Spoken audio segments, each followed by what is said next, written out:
France, Corsica, Nice, and Avignon. 3 places that were never supposed to be French at all. And in the next 10 minutes, you'll find out how they ended up that way.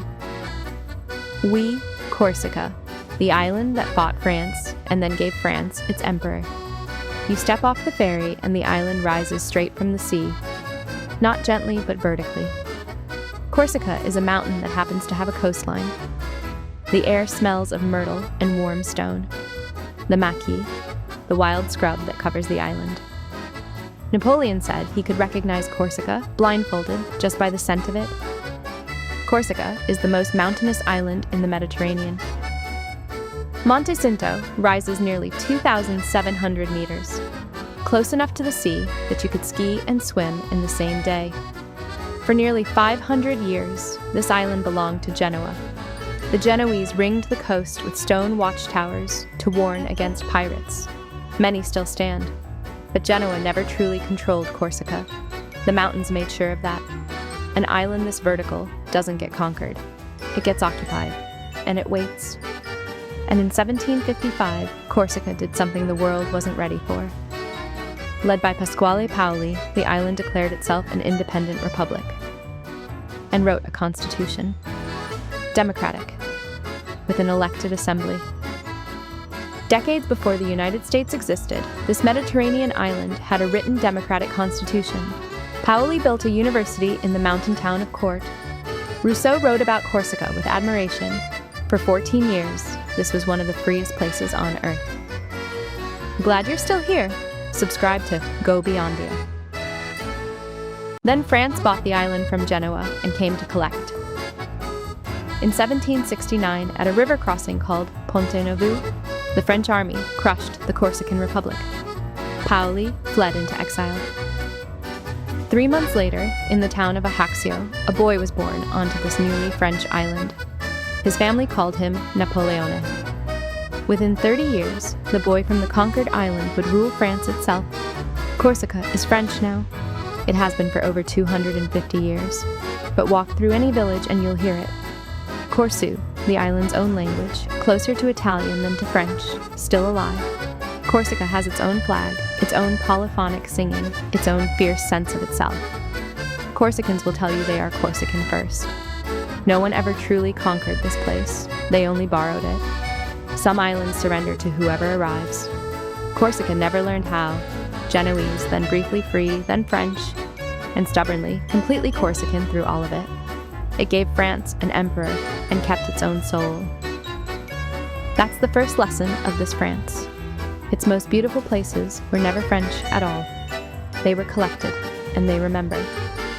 Next, we crossed to the mainland, to Nice, a city that spoke Italian until the day France arrived. Subscribe to GoBeyondia. The journey continues. The coastal town that Italy gave away to become Italy, Nice. You step onto the Promenade des Anglais, and the light hits you first. And Nice has a light painter's chased for 2 centuries. Matisse moved here and never left. The sea has its own name, the Côte d'Azur. Behind you, the old town glows ochre and terracotta, the colors of Italy. Because that's what Nice was for most of its life. And Nice is older than France itself.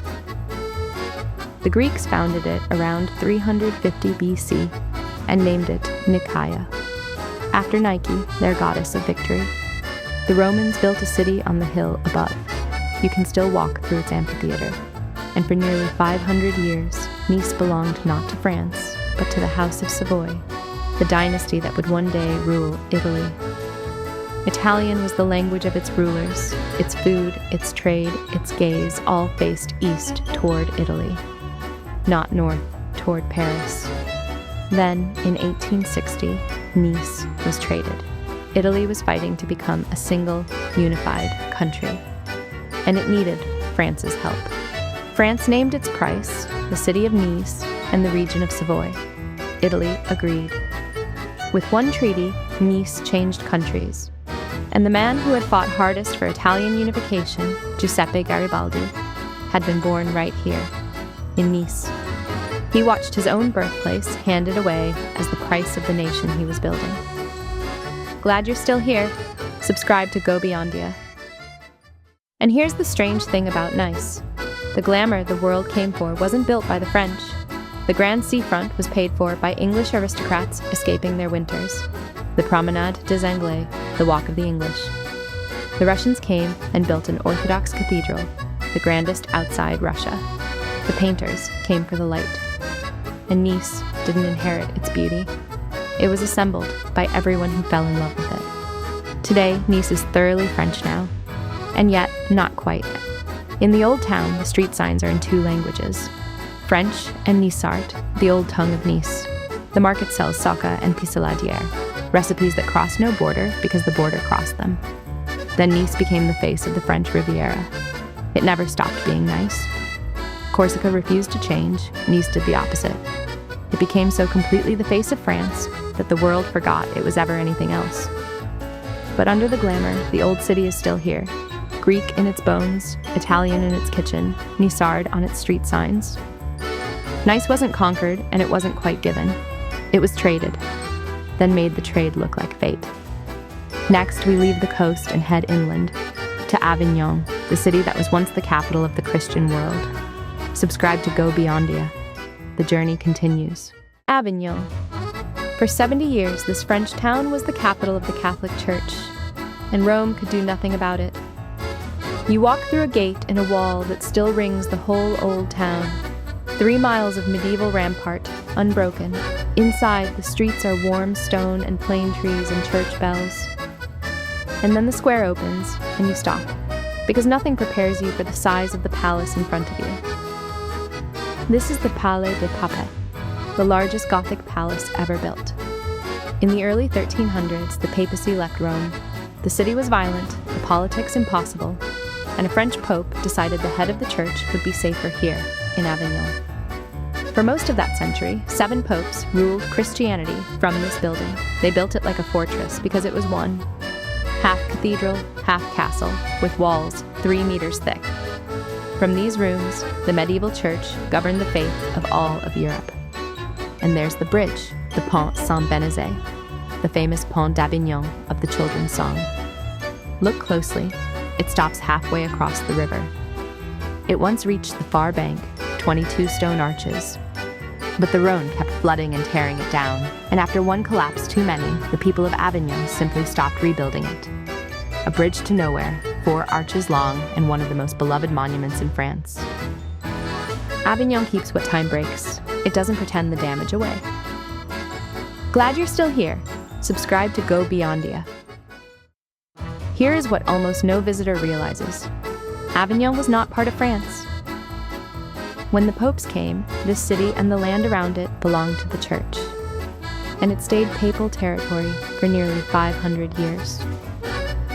While French kings ruled the country on every side of it, Avignon answered to Rome. It only became French in 1791 during the Revolution, when France finally absorbed the small papal island that had been sitting inside it the whole time. The popes left more than a palace. They left a city built for an audience that never stopped coming. Avignon still fills every July for one of the largest theater festivals on earth. The streets become stages, the palace courtyard becomes a theater for 2,000 people. A city built to be the center of the world never quite forgot how to perform like one. Corsica kept its soul through force. Nice was traded and became the face of France. Avignon did something stranger. It spent 5 centuries as a piece of Rome, sitting inside France, refusing to bow. 3 places, 3 ways of never quite belonging. France didn't grow this country, it gathered it, island by island, city by city, each one arriving with a past that was never French. And every one of them kept it. That's the south of France, Corsica, Nice, Avignon, 3 places that were never supposed to be French. Now you know how they ended up that way. If you stayed this long, you're family now. Subscribe to GoBeyondia, the journey keeps going.